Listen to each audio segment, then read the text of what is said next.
Merci beaucoup d'avoir loué avec Rent a Scoot. Voici ici la présentation du Kymco X-Town. Alors comme la plupart des scooters taïwanais, on a en fait une protection qui nous empêche d'insérer la clé directement. Pour ça c'est assez simple. On a sur la clé, donc voici la clé, ce petit bout ici en rond en plastique. Et en fait on va pouvoir venir simplement l'insérer et on va pouvoir ouvrir en tournant assez facilement et ouvrir l'accès à la serrure. Alors on peut voir aussi qu'actuellement le guidon est bloqué. Alors s'il est bloqué, dans ce cas là c'est assez simple, donc on insère la clé et si j'essaie de tourner, ça sert à rien de forcer, ça ne va pas marcher. Il faut presser, donc j'appuie et là je tourne et là je suis actuellement sur le premier cran. Je viens simplement de déverrouiller le guidon, je continue un cran en dessus, on voit que ça allume le tableau de bord, magnifique. Alors on entend le starter, donc il va attendre environ une dizaine de secondes jusqu'à ce que le bruit disparaisse. Je suis actuellement sur la béquille centrale et donc là je vais simplement venir presser ici, donc le frein à l'avant gauche, et appuyer sur le bouton ici et ça va démarrer le scooter. Hop, et là le scooter est en route, magnifique. Ensuite maintenant j'ai envie de prendre la route. Comme j'étais sur la béquille centrale, je vais simplement venir mettre une main ici et je vais donner un coup vers l'avant, un coup de rein pour simplement venir pousser et ça va enlever la béquille centrale. Hop, et là c'est tout bon, je suis prêt à partir. Petit rappel, mais comme sur la plupart des scooters, si jamais la béquille latérale est ouverte, ça va empêcher le démarrage du véhicule et l'éteindre si le véhicule était allumé. Pour accéder au siège sous le véhicule, ça c'est simple. Donc là actuellement j'étais dans la position où ça verrouillait le volant. Donc là juste j'appuie, je suis au premier cran. Et en fait là si je reviens mais sans appuyer, donc dans le sens anti-horaire, donc je suis actuellement au premier cran. Hop, on entend un petit clic et ça vient en fait ici ouvrir le top case. Ici on a mis ces choses, quand besoin de le fermer, ça c'est simple, simplement on revient comme ça. Hop, on a entendu le petit clic, on vérifie, il se ferme. Si jamais il faut vraiment appuyer, ça veut dire que les casques sont mal mis. Et voilà, c'est tout, on vient d'ouvrir le siège. Disons maintenant que je suis arrivé à destination, magnifique. Alors je peux venir dans un premier temps couper le moteur.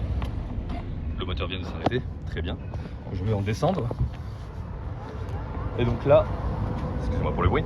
Donc là je vais tenir d'une main ici le scooter, je peux mettre une autre main à cet endroit et je vais venir mettre mon poids sur la béquille centrale, donc c'est juste ici.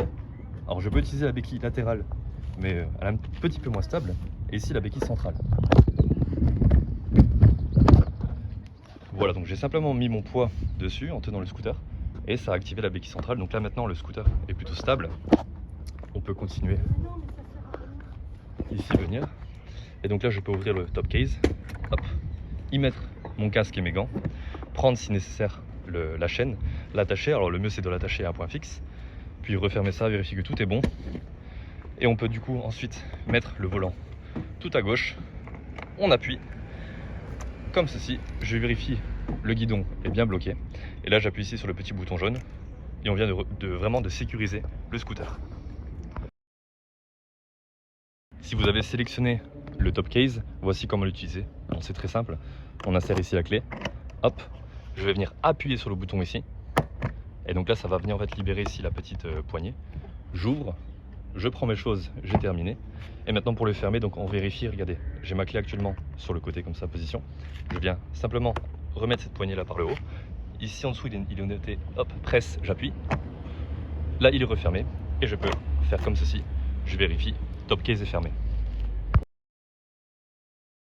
Pour accéder à l'essence c'est assez simple, donc là je suis revenu sur le premier cran et j'ai le deuxième cran qui va venir allumer le tableau de bord. J'ai ensuite le troisième cran. Et en fait là je vais continuer à aller dans le sens horaire. Hop, et là on voit que ça a ouvert la petite trappe pour l'essence.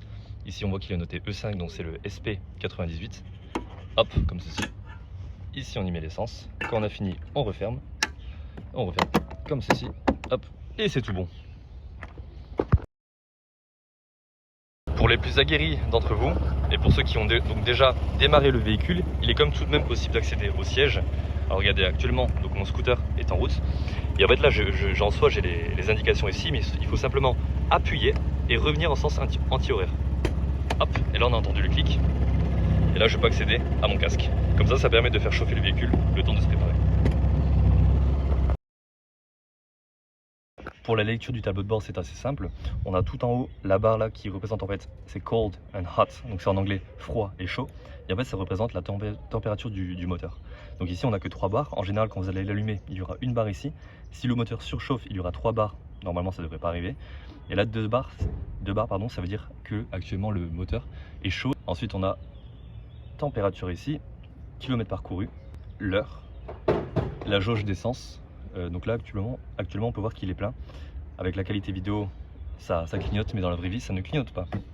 Comme pour la plupart des scooters, on a ici pour le clignotant gauche, hop, on voit ici le signal, pareil à cet endroit. Et pour le remettre, ou pour l'enlever en tout cas, on appuie. C'est pour remettre le neutre. Ici le klaxon, ici pour activer les feux de route. Normalement, bon, là on voit rien. Et c'est à peu près tout.